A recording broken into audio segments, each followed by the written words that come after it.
In the meantime, we've talked a lot about with Obamacare, the folks that are buying their health care coverage on the exchange. We've talked a lot about the folks that get it through Healthy Michigan or the expanded Medicaid benefits. But what about the rest of us, the lion's share of us that get coverage from our employers who are under a lot of stress financially?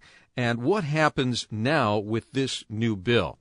Well, Craig Vanderberg is the Chief Operating Officer of Tryon Solutions. He represents more than 600 small to medium-sized businesses that he works with. He understands small business and what the impact of this American Health Care Act, the replacement bill, what the impact of that will be. Craig, good afternoon to you. Good to have you with us. Thank you very much, Guy. I really appreciate being here today. In the flesh, which is a nice thing. So as you look at how this is shaking out, we know that they're going to eliminate what's called the employer mandate.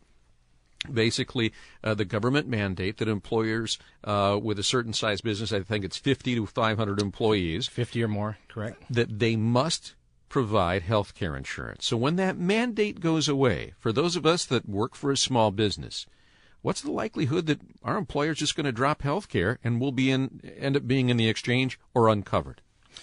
Well, that's an excellent question, Guy. If you look back at kind of who that represents, in the United States, approximately 50% of the workforce is working for an employer with less than 500 employees. So that's a really large number that we're talking about. Before the Affordable Care Act, you had a significant amount of those smaller businesses that maybe couldn't even afford to offer the health care. Excuse me. And so what they would do is they would do their best to try and find an alternative, but maybe they just didn't have the economics. The mandate of the ACA came in. You had to offer health care if you had 50 or more. I think what's going to happen, though, is there's this big gap between offering health care and what you get for that minimum essential coverage that's under the ACA requirements. Mm-hmm. And so and I think that's where the score went yesterday is this big assumption that maybe small employers, when the mandate's not there, they may not be able to support the economics behind it anymore. And number two, the employees may say, hey, listen, I don't know that I want to come out of pocket potentially, $6,500, $13,000 a year to my family before I actually start getting benefits anyways. So I may choose to look somewhere else. To opt out or to go to the exchange. Or to go to the exchange. All right. So let's hold that thought for a minute. We'll be back with more with Craig Vanderberg about the small business impact, but just as importantly, the impact on the small business employee. That's ahead on The Guy Gordon Show here on WJR. So we do know that under the American Health Care Act, this replacement bill, that there is some significant deregulation and also some testing that small businesses no longer have to do. They're eliminating a lot of paperwork and things like that. What will they do with the savings, and what will that do to enhance their business outlook and their business climate?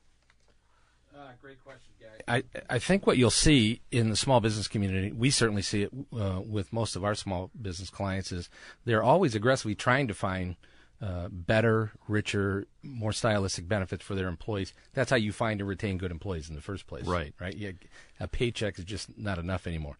So I think what you're going to see is taking that burden of the ACA compliance, and there's a lot of burden. There's monthly and quarterly testing, look-back periods, there's annual reporting, what they call 1094s and 1095 reporting. So there's a fair amount of compliance, and it's expensive. So with that elimination, that all goes back into dollars that you were administratively spending. You can put back into benefit plans and designs.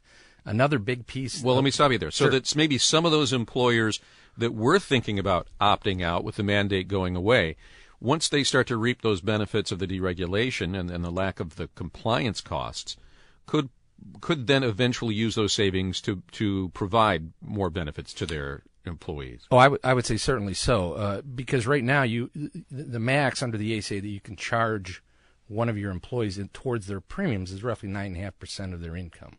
So if I don't have that administrative burden, I might be able to go back now and say, hey, listen, I've gotten you used to benefits. I didn't offer them before the ACA. It kind of made me step up to the plate. Now we have benefits, but now that I don't have these administrative burdens, I'm going to go ahead and maybe be able to reduce your cost towards premiums, perhaps even for a better plan design, from maybe 9.5% down to 5%. You know that opponents of this bill are going to say, you see, the rich are getting richer, the business owners are going to pocket the savings, and their employees are going to get the shaft. You don't think that's going to be the case here, and there's not necessarily a huge windfall that they won't plow right back into their business. Oh, I don't think so at all. I think it's going to be very challenging. Not unlike anything that we offer up seems like in this country from a subsidy or a program that didn't exist before. It's very hard to take something away once it's out there.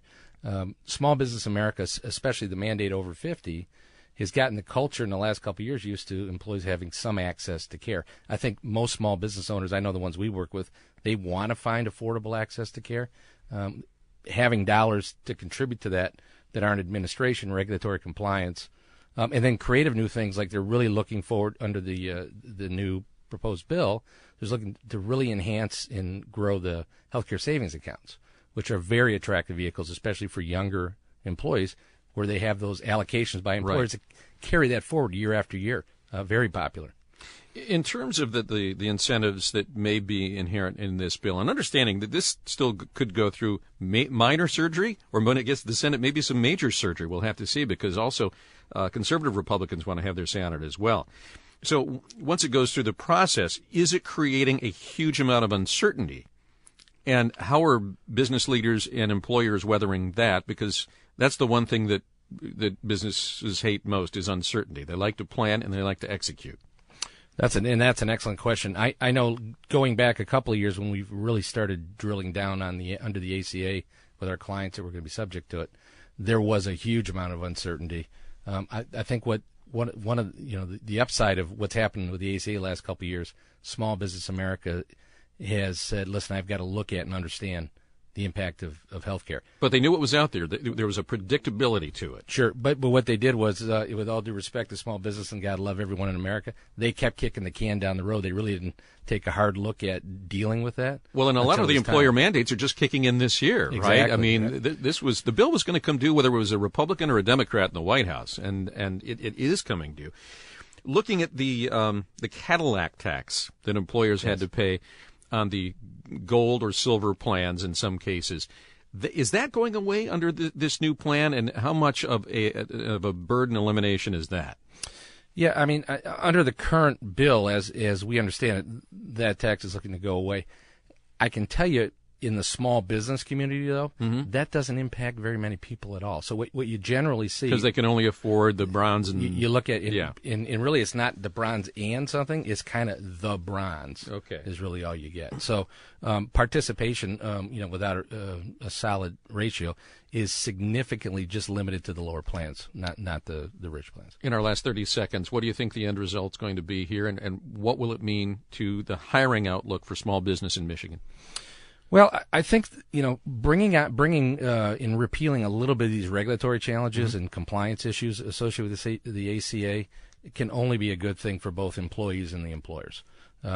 What I like about the idea of some of the incentives in here for enhancing the use of healthcare savings accounts, great programs, and giving small business an opportunity to perhaps look at program and plan designs that aren't just rigid, like you got to have bronze, you got to have silver, you got to have gold. Yeah. So I think that's good for everybody. Right. And maybe 3 or 4 different variations of each color, right? Exactly. Yeah. Exactly. All right. Craig Vanderburg, thanks so much for being with us. Trion Solutions, the largest professional employer organization in the state of Michigan, with 600 small to medium-sized businesses that they are working with as clients, and appreciate your insights, sir. Thanks for being with us. Thank you so much, Guy. We appreciate it. 3:52 on Radio 760 WJR. When we come back, check some of the news that you may have missed, and also get you to Marie Osborne in your headlines right after this.